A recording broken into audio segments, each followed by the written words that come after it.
Entonces, continuando con esta segunda parte de la clase de neurociencia del cerebro sexual, como les estaba diciendo en la parte anterior, lo genético puede ser modificado por lo culturalmente adquirido, pero no siempre va a ser así.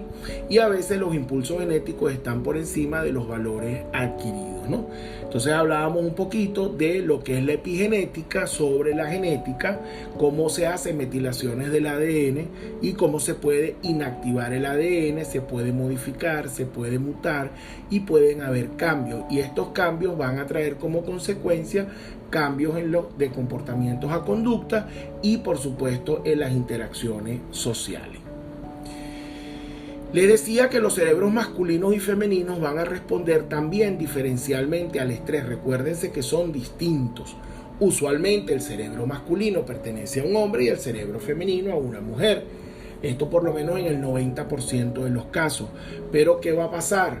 Pueden haber personas transexuales con cerebros que se desarrollaron de forma normal, y también existe el concepto de mosaicismo cerebral que nos dice que los cerebros no son estrictamente masculinos ni estrictamente femeninos, sino que los varones solemos tener un cerebro con unas características más hacia el polo masculino y las mujeres tienden a tener un cerebro más hacia las características del polo femenino, que es lo que se llama el cerebro masculino y el cerebro femenino.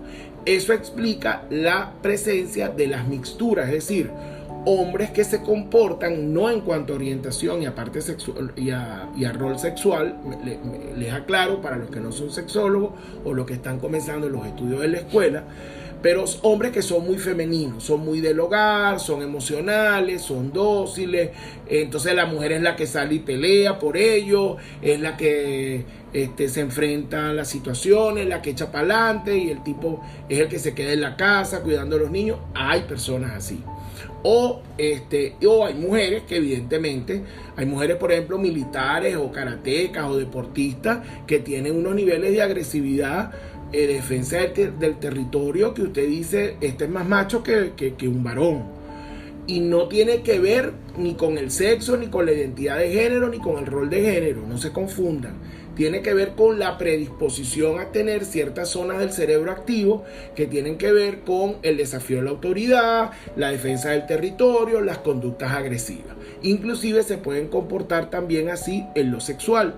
Entonces hay mujeres que tienen, que si bien su cerebro es femenino, su mosaicismo tira más hacia la parte masculina, y hay varones que su cerebro, siendo masculino, también tira más hacia la parte femenina. Esto inclusive, aunque el tema de hoy tampoco es sexología, pero bueno, está bueno que vayan aprendiendo y se vayan contagiando un poco de todo esto. La tendencia a esto se ve inclusive en la parte sexual. Ustedes saben, por ejemplo, que existe la excitación sexual subjetiva. Usualmente la mujer necesita de excitarse primero mentalmente para luego tener una excitación sexual, y el varón no, al varón le ponen un palo de escoba con una falda si es heterosexual y se excita. Pues hay varones que necesitan tener contacto íntimo y afectivo con la mujer primero o con la pareja, para poder estar en confianza, relajarse y funcionar sexualmente. O sea, se estarían comportando técnicamente con una característica de excitación sexual subjetiva femenina. Es lo que yo llamo cerebro femenino. Pero no es porque ellos sean mujeres, ni porque sean transgénero, ni porque sean homosexuales. Es porque simplemente cumplen algunas características, y eso puede ser en todas las áreas o en algunas áreas, en cuanto al desarrollo de sus patrones mentales. Entonces vamos a hablar más bien, para no desviarnos de la academia, pero tampoco generarle a ustedes mucha confusión, porque entiendo que muchos no han pasado todavía por esa etapa de estudio. Vamos a hablar de cerebro masculino y de cerebro femenino. Pero fíjense que inclusive ante el estrés solemos responder de manera diferente. Y aquí una de las cosas más importantes, inclusive para trabajar en el área del coaching: el cerebro masculino tiende a trabajar en función de objetivos concretos y va directamente a la resolución de conflictos. Y eso tiene que ver a cómo se procesa la empatía, y ya lo vamos a estudiar mejor cuando veamos el sistema de las neuronas en espejo, porque cada tipo de cerebro tiene su área particular donde hace el procesamiento de la empatía, y en base a esto vamos a tener los varones, por ejemplo, su empatía tiende a ser más cognitiva, es decir, más racional. Te comprendo porque logro lógicamente es calcular cuál es el daño que tú estás sufriendo y te puedo ayudar. Mientras que la mujer es una empatía más emocional. Es decir, te ayudo porque trato de ponerme en tus zapatos, entiendo lo que siento contigo, lo que estás sintiendo, y me pongo emocional, ¿no? Ahí inclusive hay diferentes. Fíjense entonces que la mujer tiende, o mejor dicho, el cerebro femenino tiende a trabajar en función de la empatía con los procesos en sí mismo, cuidando los detalles e interactuando con el entorno sin enfocarse tanto en la meta. La mujer definitivamente emocionalmente es mucho más empática que el varón. No es que el varón no tenga empatía emocional, pero la empatía del varón o del cerebro masculino es más cognitiva. El hombre racionaliza más la necesidad que tiene de ayudar a la gente, mientras que la mujer lo hace por impulso emocional. Por eso, por lo general, la mujer tiende a perdonar más, a ser más comprensiva, a siempre busca roles en los cuales se pone en la parte del otro, y eso se ve inclusive desde los juegos infantiles, y tiende a asumir los liderazgos de manera diferente, es más conciliadora, es más diplomática. El hombre va más a la guerra, va más a lo directo, ¿no? Hay un ejemplo que dio la autora de esta teoría, que es muy práctico para entenderlo, ¿no? De repente la mujer llega del trabajo, tiene un problema en el trabajo y llega a su casa, a su hogar, cargada con esa carga emocional del problema, y le cuenta al marido que tuvo un problema en su trabajo. El marido, cuando la escucha, lo que va automáticamente, por supuesto, es su mujer y la ama, a comprenderla y empatizarse, es decir, a ponerse en la empatía es ponerse en la piel del otro para tratar de comprenderlo y pues acompañar o brindar ayuda o dar apoyo. Entonces, el hombre generalmente, cuando escucha todo el problema, va a ir directo a tratar de buscar la solución. Es decir, no sé, si el jefe te acosó, pues vamos a ir y yo mañana le voy a caer a trompadas al jefe y vamos a denunciarlo en la fiscalía y tal y qué sé yo. O sea, vamos a buscar una solución a tu problema. Y la mujer lo que simplemente quería era que le escucharan el problema y le abrazaran y le dijesen, yo te entiendo. Pero el hombre no tiene esa capacidad, al menos de que la haya entrenado o la haya aprendido, ¿ok? Ahí dicen que el que es tratado por una reina, el que es criado por una reina trata a su esposa como una princesa. Pero bueno, también se puede aprender. Pero innatamente el varón va a ir a buscar una solución. La hembra o la mujer, o el cerebro femenino, lo que va a buscar en ese momento es contención emocional. Entonces fíjense que ahí comienzan los choques. Porque de repente en una pelea entre marido y mujer, la mujer realmente lo que quiere es que la comprendan y el hombre lo que quiere es resolver el problema. Entonces cada uno empieza a hablar un lenguaje diferente y ustedes deben estar claros a la hora de manejar en un futuro terapias de pareja. Pero en el coaching esto es importante. ¿Por qué? Porque si dijimos que el hombre va a trabajar por lo general más a la resolución de conflictos de manera concreta y la mujer busca soporte emocional y se desvía en el proceso, ¿qué ocurre? Si usted va a trabajar a un varón el coaching, aproveche la habilidad que él tiene de rápidamente desemocionalizar un poco su situación y ir a lo concreto a generar soluciones. Mientras que en una mujer usted aprovecha la empatía emocional para ganarse la confianza, es decir, déle a entender que usted la comprende, que usted la apoya, pero trate de dirigirla a que vaya al objetivo, porque entonces la mujer comienza a dar vuelta, ¿no? Este es el típico ejemplo del centro comercial. Vamos al centro comercial, el varón le dice, vaya al Sambil, por decir una franquicia, a buscar un martillo. Él va y busca el martillo y listo, y regresa con el martillo a la casa. Simplemente él hace una función básica, él no va a hacer más nada. A la mujer la mandan a buscar el martillo, entonces va. Primero no se tarda 1 hora, sino se tarda 10 horas en llegar. va a la peluquería, se mete al banco, se compra la ropa, se acuerda que le faltaba el primperán para el vómito del niñito, compra la leche, le ve unas pantuflas al marido y se las compra, entonces piensa que no va a hacer cena y llega con la cena, entonces, y al final se le olvidó el martillo. Entonces llega a la casa y dice, ¿y el martillo? ¿Tú no fuiste a buscar un martillo? Ay, sí, pero entonces mira, ya yo te compré las medicinas, compré la comida, porque ella en un viaje, el hombre está pendiente de llegar. Voy de Valencia a Margarita y estoy pendiente es salir de Valencia y llegar a Margarita. La mujer está en el vuelo y el avión y cómo estaba vestida la azafata y cómo estaban las nubes y si estaba soleado el día o estaba lluvioso. ¿Ok? ¿Cómo actuó la pareja con ella durante el viaje? Por eso es que dice que las mujeres son tan complicadas. En realidad, sí, porque ellas se meten por las veredas de las situaciones. Ellas empiezan a buscar, a empatizar emocionalmente con todas las situaciones y se pierden a veces un poco en sí mismas. Mientras que el hombre va directo. Lo que pasa es que también eso tiene una desventaja, porque cuando vas directo al objetivo concreto te pierdes del paisaje. Porque si vas a hacer un viaje, entonces no disfrutas todo el viaje porque estuviste pendiente de llegar al hogar, al punto de llegada, y se te olvidó disfrutar el viaje en sí.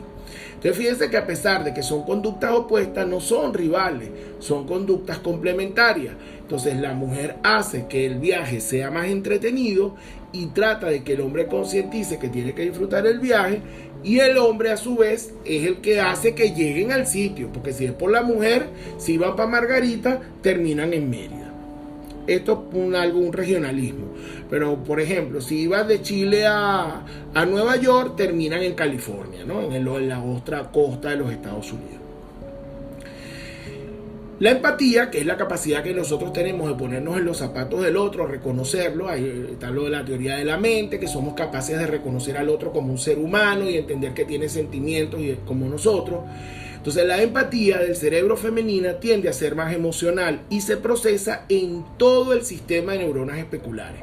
Es un sistema mucho más amplio y complejo que el masculino.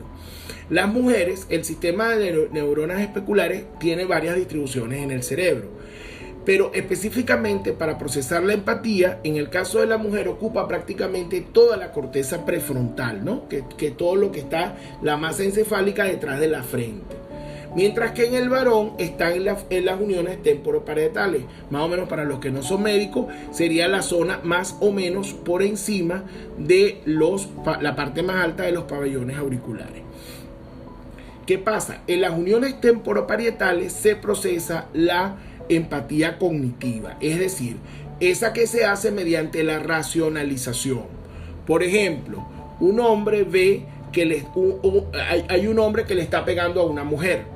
Entonces el hombre no ve a la mujer sufriendo por la golpiza del hombre. El hombre lo que ve es un hombre que está haciendo un hecho mal, que está violando la ley, que le está pegando a una mujer indefensa, y entonces él va y le cae a trompadas al hombre por pegarle a la mujer. Si el observador es una dama, más allá de que el hecho lo pueda ser repudiable, ella se concentra en la emoción de la mujer, en empatizar, eso se llama empatía emocional, en lo que está sintiendo, los golpes y el sufrimiento que debe estar sintiendo en la mujer, y no se enfoca tanto en la agresividad del hombre. Entonces fíjense cómo es la diferencia entre la empatía cognitiva y la empatía emocional.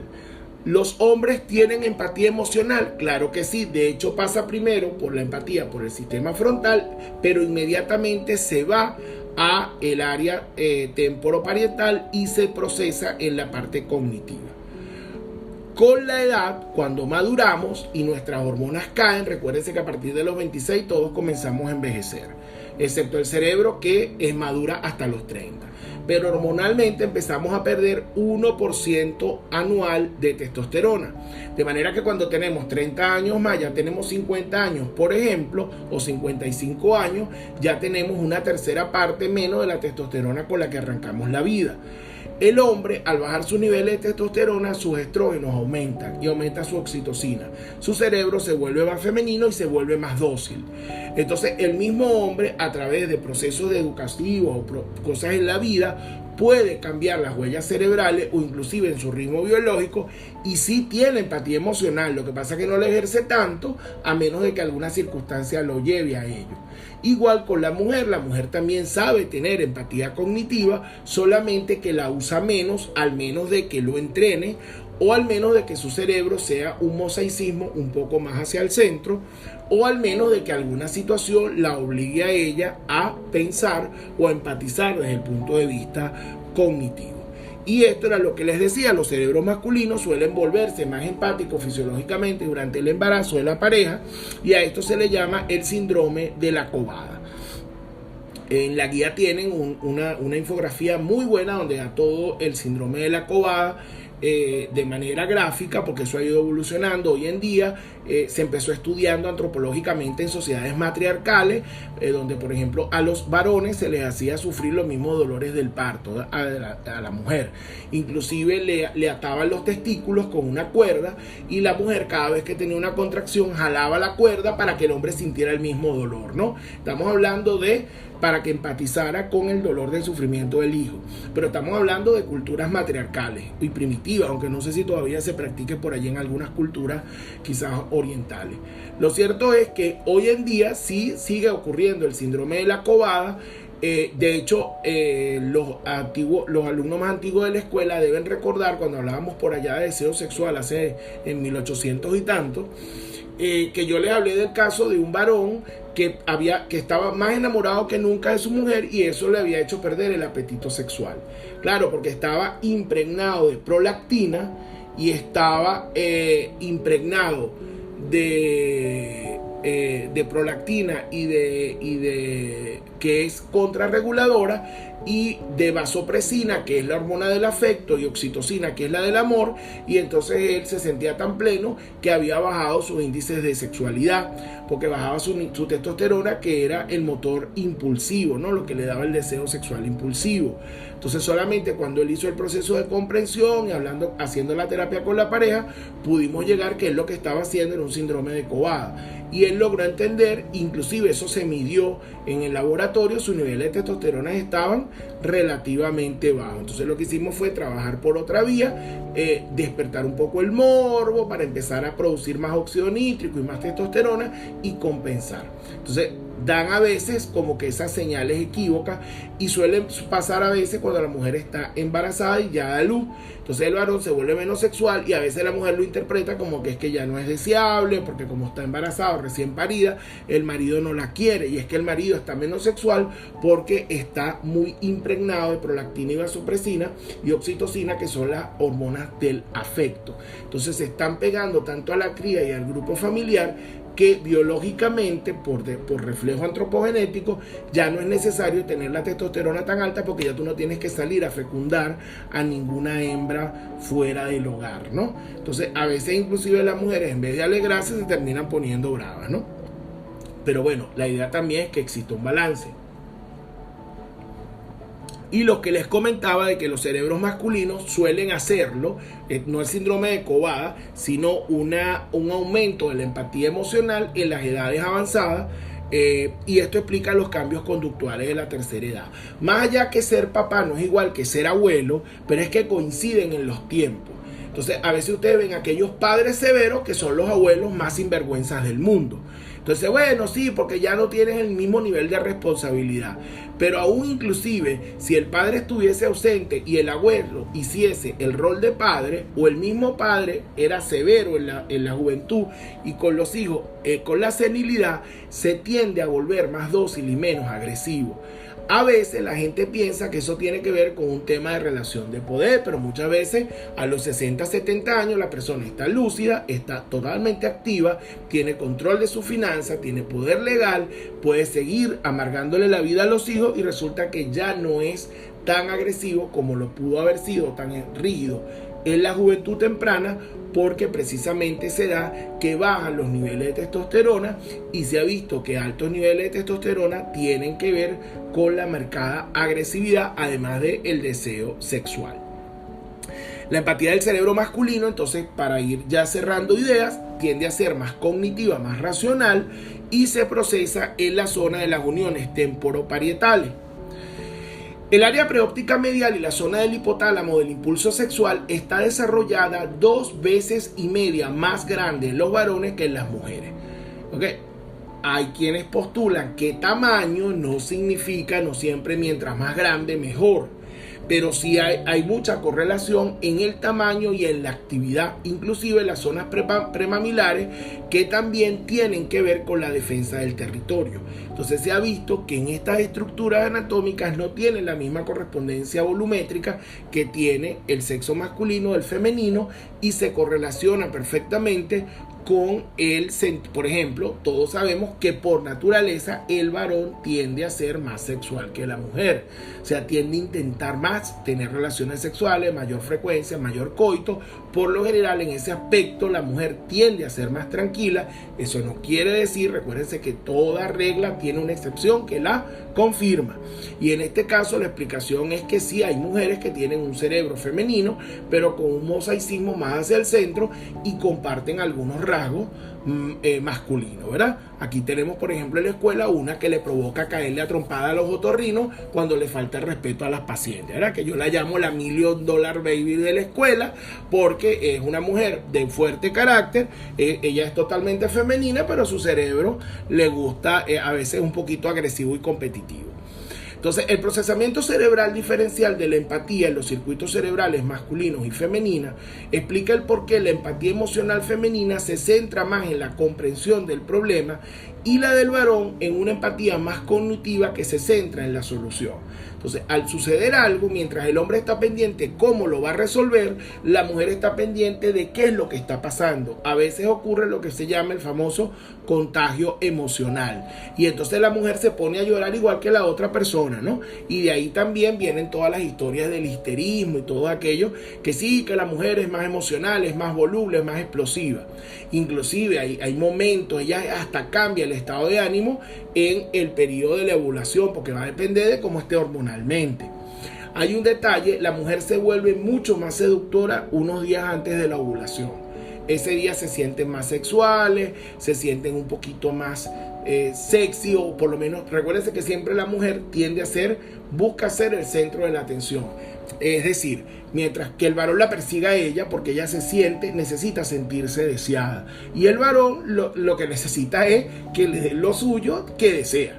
Entonces fíjense cómo son las visiones complementarias y distintas, que no rivalizan, sino que simplemente son formas diferentes de procesar la misma necesidad sexual. El sistema de neuronas de espejo, que es un tema totalmente fascinante y que cada día pues se descubre más de él, es muy grande, ¿ok? No solamente en número de células, sino en complejidad de las interconexiones a nivel del cerebro. Pero esto es mucho más acentuado en el cerebro femenino que en el masculino. Es decir, aparentemente, al menos las neuronas especulares que tienen que ver con la empatía emocional son mucho mayores en el cerebro del varón que en el cerebro femenino. Por eso la mujer tiene mayor inteligencia emocional innata, pudiendo llegar incluso al contagio emocional. Y hay algo muy importante, y es que han visto en neurociencia, ustedes saben, en la neurociencia trabajan fundamentalmente con tomografía de emisión de positrones y resonancia magnética funcional, y es lo que ha permitido identificar muchos de estos hallazgos. Por ejemplo, en muchos procesos se ve que la mujer utiliza ambos hemisferios mientras el varón se centra en uno solo. Porque vuelvo a repetir, el varón es más concreto, es como que trata de, en sus cálculos matemáticos inconscientes, hacer cálculos más concretos y ir directo al grano. La mujer empieza a dar vueltas y entonces se mezcla y se mete con las emociones y empatiza con todo el mundo y quiere resolver la vida a los demás. Entonces fíjense que inclusive hasta en ese tipo de situaciones hay cambios funcionales en la forma como los cerebros se van a comportar y cómo se pueden percibir las distintas situaciones. Ahora bien, no nos confundamos. Esto no quiere decir que el cerebro masculino sea mejor que el cerebro femenino o viceversa. Simplemente son diferentes, y yo agregaría son complementarios. Porque imagínense ustedes en la etapa por allá de los dinosaurios, al varón emocional. Entonces, bueno, voy a matar no sé, una vaca para comérnosla.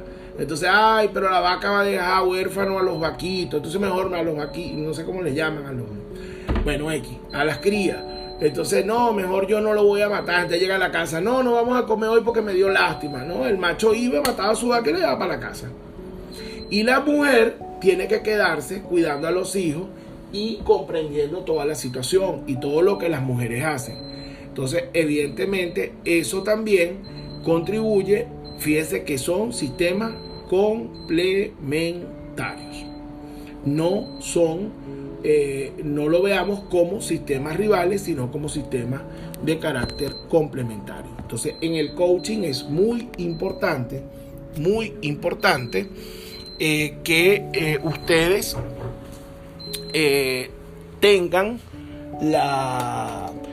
estén claros de que ambos cerebros van a funcionar de manera diferente y por lo tanto no es lo mismo tratar una sesión de coaching de un hombre que con una mujer, porque sus enfoques, más allá de que cada ser humano es independiente y particular y único y tiene sus propios pensamientos, colectivamente tendemos a tener también una diferencia en cuanto a los comportamientos, y esto es muy importante no solamente en la parte sexual, sino en la parte también de lo que es las relaciones interpersonales y por supuesto las relaciones profesionales que se establecen entre un coach y su coaching. Así que espero que hayan disfrutado esta clase de neurociencia y bueno, vamos a pasar entonces ahora a la parte interactiva de sus preguntas.